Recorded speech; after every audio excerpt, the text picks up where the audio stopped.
こんにちは、アンナスです。今日はサテンステッチの話をしようと思います。サテンステッチを、使った図案が私は多いんですけど、隣同士にたくさん並んでるサテンステッチの刺し方のコツですね。その間に隙間が空いたりとかいろいろあるんで、その辺の話をしようと思います。それでは手元の方にどうぞ。はい。では、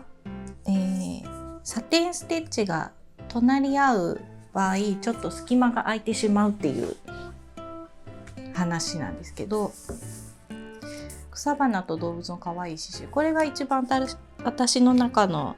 新しい本なんですけど、増補版なんで前に1回出てる本なんですけど、これが分かりやすいですかね。こういう感じ、このサテンステッチが隣同士にあって、ここに溝ができるんですけど、ここの溝の開け具合がちょっとわからないっていう方が結構多くて、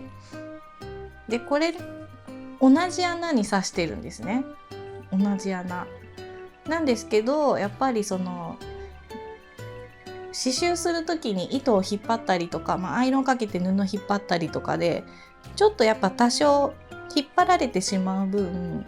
なんか穴が開いている隙間をわざと開けて刺しているんじゃないかっていう風に見えるんですが、それは見えるだけで、実際はぎゅうぎゅうに詰めて刺してます。で、ぎゅうぎゅうに詰めて刺すってなんかこう言葉で聞くとふんふんって思うんですけど、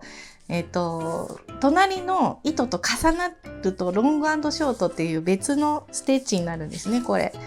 ロング&ショートなんですけど、なんかこれに近い感じになるんで、ここをちょっと実際にやってみようと思います。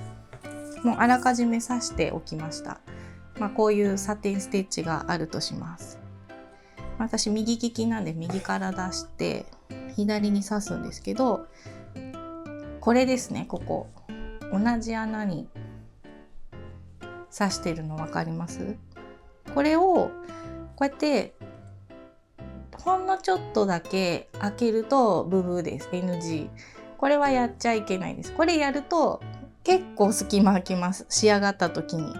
で、同じ穴に刺そうと思って頑張って刺して糸の上を刺しちゃう場合もあるんですけど、これもダメです。これやったらさっきのロング&ショートみたいになるんで、そのすごい絶妙な場所を刺さなきゃいけないんですけど、ここですね。ここ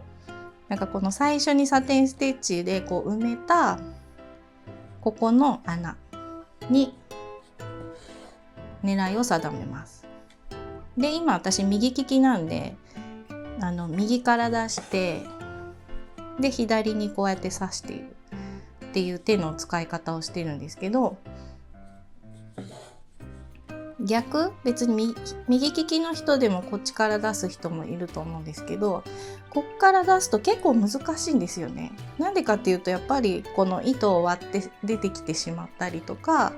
ちょっと隙間を開けてしまったりとか、結構狙い定めるのが難しいので、なので外から出して手が上にいる時に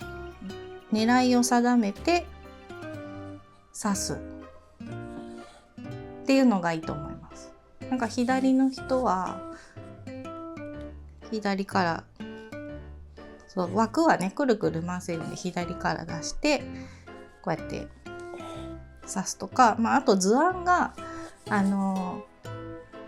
刺し順が私の本書いてあるんですけど、例えば右のパーツを刺してから左のパーツを刺しましょうみたいな順番が書いてあったとしたら、ちょっと布をくるっと回してで外から内側っていう風になるように、調整してください。なので、やり方は一つのパーツがあります。で、際から出さないで外から内側同じ穴、外から同じ穴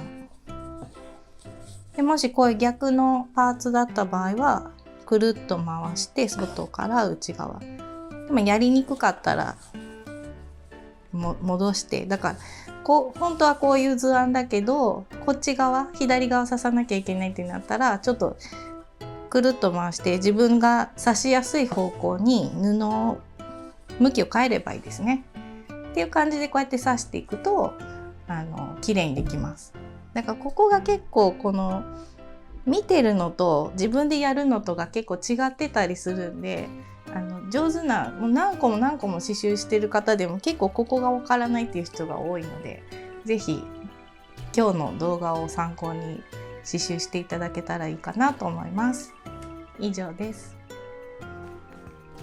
いかがでしたか？チャンネル登録といいねボタンをよろしくお願いします。それではさようなら。